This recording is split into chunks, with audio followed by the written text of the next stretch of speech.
Hi hello ನಮಸ್ತೆ, welcome back to ನಿಮ್ಮ ದೋಸ್ತ್. ಇವತ್ತು ನಾವಿದೆವು ಬದ್ನಿ ಪಡೆದಾಗ. ಇದು ನಮ್ಮ ದೋಸ್ತಂದ ಒಂದು ಪ್ಲಾಟ್ ಐತಿ. ಸೊ ಇಲ್ಲಿ ನಾವು ನೋಡಕ್ ಬಂದೆವು, ಇವ್ ಹೆಂಗ್ ಬೆಳೆಸಿದ, ಯಾನ್ ಬೆಳೆಸಿದ, ಇದರಿಂದ ಅವ್ಗೆ ಎಷ್ಟು ಆದಾಯ ಆಗ್ತೈತಿ, ಇದನ್ನೆಲ್ಲ ನಾವು ಕೇಳಿ ತಿಳ್ಕೊಂಡು ಅಂತ. ಸೊ ಬರ್ರಿ, ನೀವು ನೋಡ್ತಾ ಇದ್ದೀರಿ, ಇದು ಆಲ್ಮೋಸ್ಟ್ ಒಂದು 70 ರಿಂದ 75 ದಿನದ ಪ್ಲಾಟ್ ಐತಿ. 4.5 ಫೂಟ್ ಸಾಲದವು, 4 ಫೂಟ್ ಒಂದೊಂದು ಅಂತರದಲ್ಲಿ ಒಂದೊಂದು ಗಿಡಗಳನ್ನ ಹಚ್ಚಿದಾರು. ಡ್ರಿಪ್ ಇರಿಗೇಷನ್ ಕೂಡ ಮಾಡ್ಕೊಂಡಾರು. ಜುಲೈದಾಗ ಪ್ಲಾಂಟೇಶನ್ ಮಾಡಿದಾರು. ಇವಾಗ ನೀವು ನೋಡ್ಬೋದು, ಆಲ್ಮೋಸ್ಟ್ ನಮ್ಮ ಎದಿ ಬರೋಬ್ಬರಿ ಬರುವಂತ ಗಿಡಗಳದಾವು. ಈಗ ಆಲ್ರೆಡಿ 1-2-3 ಸತಿ ಇದ್ರದ ಕಾಯಿಗಳನ್ನ ಕಟ್ ಮಾಡಿ ಮಾರ್ಕೆಟ್ ಕೂಡ ಕಳಿಸಿದಾರು. ಆನ್ ಏನ್ ಎವರೇಜ್ ಇವ್ರಿಗೆ ಹೆಚ್ಚ ಕಡಿಮೆ ರೇಟ್ ಸಿಕ್ಕಿದಾವು. ಕೆಲವೊಂದ್ ಸರ್ತಿ 40 ರೂಪಾಯಿ ಸಿಕ್ಕೈತಿ ಪರ್ ಕೆಜಿಗೆ, ಇನ್ನೊಂದ್ ಸರ್ತಿ 25 ರೂಪಾಯಿ ಸಿಕ್ಕೈತಿ. ಎವರೇಜ್ ನಾವು ತೆಗೆದು ಅಂದ್ರೆ ಒಂದು 30-35 ರೂಪಾಯಿ ಪರ್ ಕೆಜಿ ಇವ್ರಿಗೆ ಮಾಲ್ ಹೊಂಟಿತಿ ಅಂತ ನಾವು ಹೇಳ್ಬೋದು. ಇಲ್ಲಿಂದನೇ ಇವ್ರು ಡೈರೆಕ್ಟ್ಲಿ ಬಂದು ತಗೊಂಡು ಹೋಗ್ತಾರು. ಸೊ ಇವ್ರು ಹೋಲ್ಸೇಲ್ದಾಗ ಮಾರಾಕ್ತಾರು.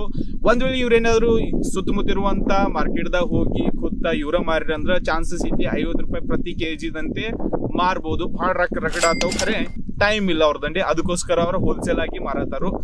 ಸೊ ಇದನ್ನ ಹೆಂಗ್ ಬೆಳೆಸಿದಾರು, ಇದಕ್ಕಾಗಿ ಏನೇನು ಮಾಡಿದಾರು, ಯಾನ್ ಖತ್ ಹಾಕಿದಾರು, ಎಷ್ಟು ಔಷಧಿ ಕೊಡ್ತಾರು, ಎಲ್ಲಾ ತಿಳ್ಕೊಂಡು 1 by 1 ಬರ್ರಿ. ಮೊದ್ಲು ಹೇಳುವ ಈ ತಳಿ ಯಾವ್ದತ್ತ? ಧಾತ್ರ ನಾವು 10-13 10-93 ಅಂತ ಈ ತಳಿ ತರು ಎಲ್ಲಿಂದ ತೊಗೊಂಬಂದಿರಿ ನಾವು? ಇದು ಇಲ್ಲೇ ನಮ್ಮ ನರ್ಸರಿಯಾಗ ತಗೊಂಡ್ ಬಂದೇವಿ. ನರ್ಸರಿದಾಗ ತೊಗೊಂಬಂದಿರಿ. ಪ್ರತಿ ಒಂದ್ ಸಸಿಗೆ ಎಷ್ಟೆಷ್ಟು ರೂಪಾಯಿ ಬಿದ್ದಿತ್ತು ಅಂದಾಜ? 1 ರೂಪಾಯಿ 50 ಪೈಸೆ. ಇದು ಆಲ್ಮೋಸ್ಟ್ ಒಂದು 15 ಗುಂಟೆ ಐತಿ. 15 ಗುಂಟೆದಾಗ ಎಷ್ಟು ಸಸಿ ಹತ್ತಿದವು? ಇದ್ರಾಗ 1600 ಗಿಡ ಆಯ್ತಾವ.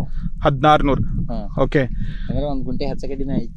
1600 ಗಿಡ, 1600 ಸಸಿ ಹತ್ತಿದವು ಅಂತ. ನೀವು ಸಾಲ್ಗಳು ನೋಡ್ಬೋದು. ಇವ್ರ 4.5 ಫೂಟ್ ಸಾಲ್ ಬೈ ಸಾಲ್ ಐತಿ. ಗಿಡದಿಂದ ಗಿಡಕ್ಕೆ 4 ಫೂಟ್ ಡಿಸ್ಟೆನ್ಸ್ ಇಟ್ಟಿದಾರು. ಆದ್ರೂ ನಿಮಗೆ ಇಲ್ಲಿ ಸ್ಪೇಸ್ ಕಾಣಿಸೋತು, ಅಷ್ಟೊಂದು ಗಿಡಗಳು ದೊಡ್ಡ ಆಗಿದಾವ ಇಲ್ಲಿ, ಹೌದಲ್ಲ? 5 ಫೂಟ್ ಹಚ್ಬೇಕಾದ್ರೆ. ಹಾ, ಆನ್ ಏನ್ ಎವರೇಜ್ ಇದು ಎಷ್ಟು ಮಂತ್ ತಕ ನಿಮ್ ಪ್ಲಾಟ್ದಾಗಿಂದ ಕಾಯಿ ಬರ್ಬೋದು? ನಮ್ದು ಇನ್ನ ಒಂದ್ 3 ತಿಂಗಳ ಪ್ಲಾಟ್ದಾಗ. ಈಗ ಆಲ್ರೆಡಿ 2.5 ತಿಂಗಳು ಆಗೈತಿ. ಇನ್ನ ಒಂದ್ 3 ತಿಂಗಳ ತನಕ ನಾವ ಇಲ್ಲಿಂದ ಇಳುವರಿ ತಗೋಬಹುದು. ಇಲ್ಲಿಂದ ಗಿಡಗಳು ನೋಡ್ರಿ ಬಹಳ ಚಲೋ ಬೆಳೆದವು. ಹೂವು ಕೂಡ ಚಂದಂಗಿ ಐತಿ. ಒಂದ್ ಸ್ವಲ್ಪ ಈ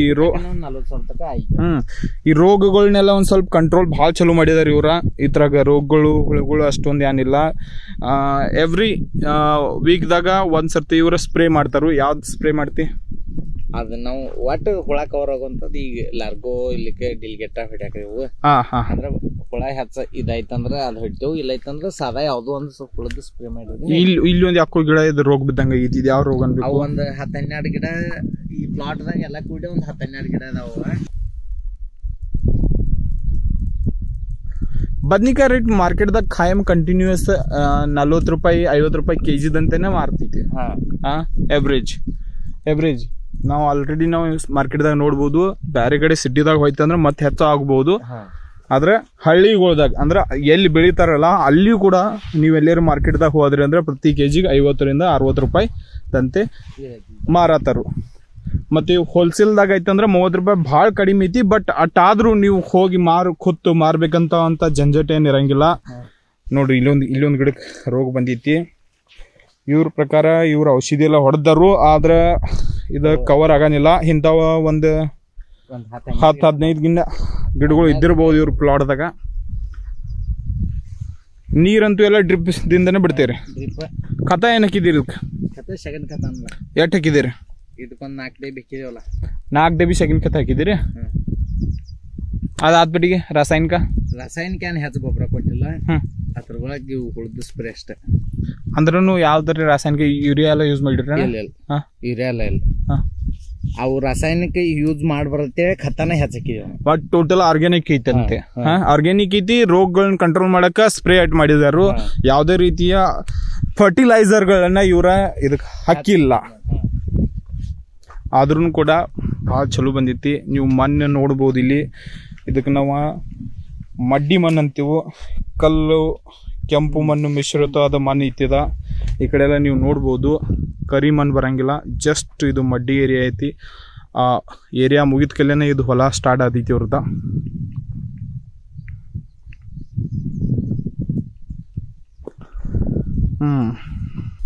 ಇದಕ್ಕೆ ನೀರು ಹೆಂಗೆ ಕೊಡ್ತೀರಿ ನೀವು? ಬೋರ್ ಐತಿಯೋ? ಬೋರ್ ನೀರಲ್ಲ. ಬೋರ್ ನೀರಾ? ನೀವು ಬೇಕಾಗಿರುವಂಥ ಒಂದು ಕೊಂಡ ಕೂಡ ಇವ್ರು ತಯಾರು ಮಾಡ್ಕೊಂಡು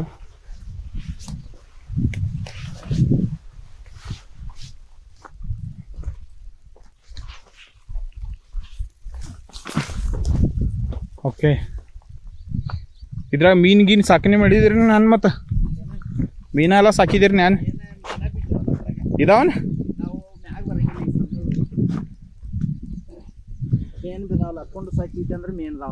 ಎಟ್ ಬೈ ಎಟ್ ಇದ್ಯದ 50/50 ಬೋರ್ ನೀರೆಲ್ಲ ಇಲ್ಲಿ ಸ್ಟಾಕ್ ಮಾಡಿ ಇಲ್ಲಿಂದ ಮೋಟರ್ ಹಚ್ತೀರಿ ನಾನು. ಓಕೆ ಹಂಗೆ ಹಿಂಗೆ ಮಾಡಿದಿರಿ ಆ ಪೈಪ್ ಮಾಡಿದಾರೆ ಅಲ್ಲಿ ಹನಿ ಬೆಳಕ ನೋಡಿ ಪಾಲಿ ಔಷಧ ನೀರು ಬರೋದು. ಓಕೆ. ಇಲ್ಲಿ ಪಾಲಿ ಹೌಸ್ದಿಂದ ರೈನ್ ವಾಟರ್ ಹಾರ್ವೆಸ್ಟಿಂಗ್ ಅಂತಾರು. ಪಾಲಿ ಹೌಸ್ ಮೇಲೆ ಎಷ್ಟೆಲ್ಲ ನೀರುಗಳು ಬೀಳ್ತಾವಲ್ಲ ಅದನ್ನ ಪೈಪ್ ಮುಖಾಂತರ ಇವರು ಇಲ್ಲಿ ತೊಗೊಂಬಂದು ಬಿಟ್ಟಿರ್ತಾರೆ. ಭಾರಿ ಸಿಸ್ಟಮ್ ಮಾಡಿದಾರೆ ಬಿಡ. Okay okay. ಎವ್ರೇಜ್ ನಾವು ಕಾಯಿ ದರ ಹೋಲ್ಸೇಲ್ ರೇಟ್ ಬಿ ಐತಂದ್ರೆ 30 ರೂಪಾಯಿ ಪ್ರತಿ ಕೆಜಿದಂತೆ. ಎಷ್ಟು ಹೆಚ್ಚುನು ಆಗ್ಬೋದು ಕಡಿಮೆನೂ ಆಗ್ಬೋದು. ಇವ್ರೇನೈತಿ ಒಂದು ಎವ್ರೇಜ್ ನಾವು ಹಿಡ್ಕೊಂಡು ಹೊಂಟಿದೀವಿ. ಆಲ್ಮೋಸ್ಟ್ ಒಂದು 3 ಟನ್ ತನಕ ಇಲ್ಲಿಂದ ನಾವು ಮಾಲ್ ತೆಗಿಬಹುದು ಅಂತ ಇವ್ರು ಅನ್ನತ್ತಾರು. ಹೆಚ್ಚು ಮಾಲ್ 5 ಟನ್ ತನಕ ತೆಗಿಬಹುದು. ಖರೆ ನಮಗ್ ಪರಿಸ್ಥಿತಿ 3 ಟನ್ ತನಕ ತೆಗದ್ರೆ ಬಿ ನಮ್ಗೆ ಫೈದಾ ಐತಿ. ಓಕೆ. ಹೆಚ್ಚುನು ಆಗ್ಬೋದು. ಎವ್ರೇಜ್ ನಾವು ಹಿಡ್ಕೊಂಡು ಹೊಂಟಿದ್ದೇವೆ. ಹೆಚ್ಚು ಬಿ ಆಗ್ಲಿ ಕಡಿಮೆ ಬಿ ಆಗ್ಲಿ ಎವ್ರೇಜ್ ನಾವು ಒಂದು ಲೆಕ್ಕ ಮಾಡಕ್ ನಮ್ಗೆ ಚಲೋ ಆಗ್ತಿಲ್ಲ. ಪ್ರತಿ 30 ರೂಪಾಯಿದಂತೆ 3 ಟನ್ 3000 kg ಎಷ್ಟು ಆಗ್ತೈತಿ? 90,000 ಐತಿ. 30 ರೂಪಾಯಿ 90,000 ರೂಪಾಯಿ ಆಗ್ತೈತಿ. ಹೌದಲ್ಲ? ಇಂತ ಖರ್ಚು ಒಂದು ಎಲ್ಲ ಕೊಡ್ಲಿಲ್ಲ ಒಂದ್ 50,000 ತನಕ ಖರ್ಚು ಬರ್ತೈತಿ. ಈಗ ಮತ್ ಮಾಲ್ ಹೆಚ್ಚು ಹೊಂಟೈತಿಲ್ಲ. ನಾವು ಮಿನಿಮಮ್ ಹಿಡಿದೇವ್ ಮಿನಿಮಮ್ 3 ಟನ್ ಹೊಂಟ್ಬೋದು. ಏನಿಲ್ಲ ಅಂದ್ರೆ 3 ಟನ್ ಎವ್ರೇಜ್ ನಾವು ಹಂಗ್ ಮ್ಯಾಕ್ಸ್ ಟು ಮ್ಯಾಕ್ಸ್ ಇಡ್ತಾನ ಒಂದು 5 ರಿಂದ 6 ಟನ್ ಹೊಂಟ್ಬೋದು ಇಲ್ಲಿಂದ. ಗಿಡಗಳು ನೋಡ್ರಿ ಭಾಳ ಚಲೋ ಬೆಳೆದವು. ಮಲ್ಚಿಂಗ್ ಪೇಪರ್ ಮಾಡ್ಬೇಕಿತ್ತು, ನಾವು ಮಾಡಿಲ್ಲ. ಮಲ್ಚಿಂಗ್ ಪೇಪರ್ ಅಂದ್ರೆ ಬ್ಯಾಸಿಗೆ ಇತ್ತಂದ್ರೆ ಮಲ್ಚಿಂಗ್ ಪೇಪರ್ ಹಾಕೋದಿಲ್ಲ. ಯಾಕ? ಬ್ಯಾಸಿಗೆ ಅದಟ್ ಕಾವ ಇದಟ್ ಕಾವ ಅಂದ್ರೆ ಗಿಡ ಸುಟ್ಟಾವ. ಸಣ್ಣ ಇರ್ತಾವ ಗಿಡ. ಟೋಟಲ್ ಅಂತ ನೀವು ಒಂದು 40,000 ತನಕ ಖರ್ಚು ಮಾಡಿದ್ದೀರಿ. ಇದು ಬರೀ ಮಡ್ಡಿಗೆ ಏನು ಚಲೋ ಬಂದವು. ಹುಳ ಒಂದು ಕಂಟ್ರೋಲ್ ಮಾಡಿರ್ತೀನಿ. ಆಲ್ ರೈಟ್ ಫ್ರೆಂಡ್ಸ್, ಇದಷ್ಟು ವಿಷಯ ನಮ್ಮ ಫ್ರೆಂಡ್ನ ಬದನೆಕಾಯಿ ಪ್ಲಾಟ್ನಿಂದ. ಎಷ್ಟು ಆ ವ್ಯಕ್ತಿಗೆ ಗೊತ್ತಿತ್ತು ಅಷ್ಟನ್ನೇ ಮಾತ್ರ ನಾನು ಈ ವಿಡಿಯೋದಲ್ಲಿ ಇಡಕ್ಕೆ ಪ್ರಯತ್ನ ಮಾಡಿದ್ದೀನಿ. ಇದು ನಾರ್ಮಲ್ ಆ್ಯಂಡ್ ರಿಯಲ್ ವಿಡಿಯೋ ನನ್ನ ಪ್ರಕಾರ. ಸೊ ಒಂದು ವೇಳೆ ನಿಮಗೇನಾದರೂ ವಿಡಿಯೋ ಇಷ್ಟ ಆದರೆ ಮರೆಯದೆ ನಮ್ಮ ಚಾನಲ್ನ ಸಬ್ಸ್ಕ್ರೈಬ್ ಮಾಡ್ಕೊಳ್ಳಿ. ಸಿಗೋಣ ಮುಂದಿನ ವಿಡಿಯೋದಲ್ಲಿ.